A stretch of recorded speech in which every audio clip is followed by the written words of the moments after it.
kelapa itu kan ada air kelapa muda, ada air kelapa tua. Air kelapa muda sama air kelapa tua itu coba baca penelitiannya itu beda kandungan. Ya, jadi yang kalau udah sepuh-sepuh, senior-senior gitu kan, ya minumnya air kelapa tua. Ya. Coba aja buktiin. Nanti coba rasakan badannya kayak apa rasanya. Yang masih fresh-fresh, yang mungkin usianya 30 ya, mungkin atau 40, di bawah 40 tahun gitu kan, atau mungkin 20 tahunan gitu, nah itu minumnya air kelapa muda. Kandungannya beda. Ya. Saya punya seorang guru juga lah, saya nyebutnya guru meskipun saya nggak langsung berguru dengan beliau ya. Beliau juga seorang farmasi juga, dia domisilinya di Makassar ya, namanya Dr. Mansur Ibrahim, mungkin bapak-bapak mungkin pernah kenal ya, atau mungkin pernah tahu beliau. Beliau itu sangat-sangat intens dengan tumbuhan dan herbal-herbal yang Allah ciptakan, terus kalian.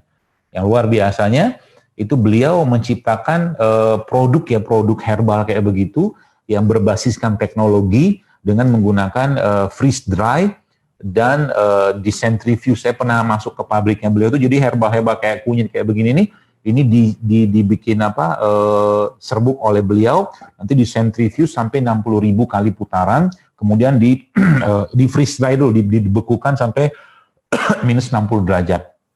Itu ternyata dengan dua teknologi tadi, herbal tadi, atau mau ngandalin kunyit sama meniran doang, karena beliau juga peneliti ya, penelitian beliau di internet juga cukup banyak yang dipublish gitu kan, yang terindeks Scopus, setahu saya hampir ada 10 ya penelitian beliau yang terindeks Scopus Q1 apa seperti itu termasuk yang salah satunya itu adalah dengan menggunakan kunyit dan meniran. Kunyit dan meniran itu dengan digabungkan itu ternyata bisa sebagai pengganti kemoterapi ya, berdasarkan risetnya beliau. Jadi ini semua kalau kita kembangkan dulu sekalian, inilah masa depan Indonesia sebenarnya. Ya, masa depan Indonesia. Jadi kalau Anda yang sudah punya ilmunya, tinggal switching sedikit. Jadi kalau bahasa saya itu switching sedikit.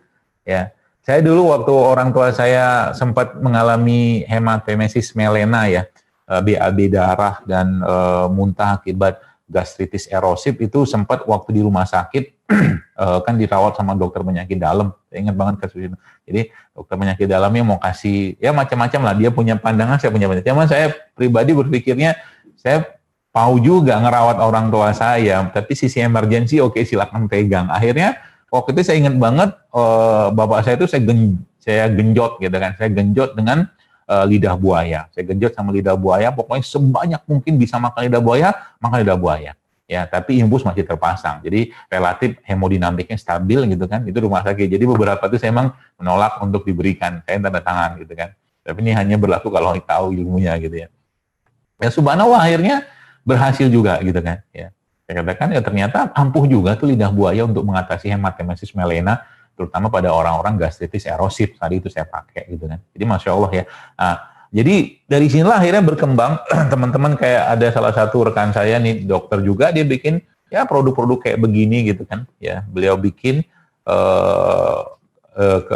ya dijual juga pastinya gitu kan. Isinya ya macam-macam ya. Dia banyak kandungannya saya nggak tahu apa aja nih. Yang jelas ada jahenya biasanya. Ada bawang putihnya, ya, ada macam-macam lah.